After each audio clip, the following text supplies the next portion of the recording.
অরিত্র, এই অরিত্র, এত ব্যস্ত হয়ে কোথায় চললে?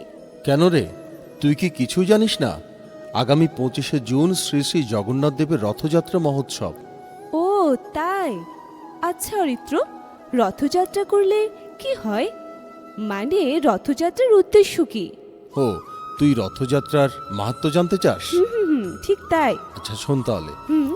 যারা ভগবানকে মন্দিরে গিয়ে দর্শন করে না, তাদেরকে কৃপা করার জন্য কৃপাময় জগন্নাথ ভক্ত পরিবেষ্টিত হয়ে ভ্রাতা বলরাম ও ভগ্নী সুভদ্রাকে নিয়ে রথে পরিভ্রমণ করেন।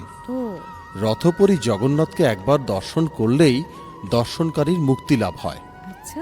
এমনকি কেউ যদি রথের দড়ি টানে বা রথ স্পর্শ করে, তাহলে তাকে পুনরায় জন্মমৃত্যুর চক্রে আবদ্ধ হতে হয় না। আজ থেকে 5000 বছর আগে বৃন্দাবনবাসীরা কৃষ্ণ বলরাম সুভদ্রা মহারানীকে রথে চড়িয়ে রথ টেনে বৃন্দাবনে নিয়ে যায়।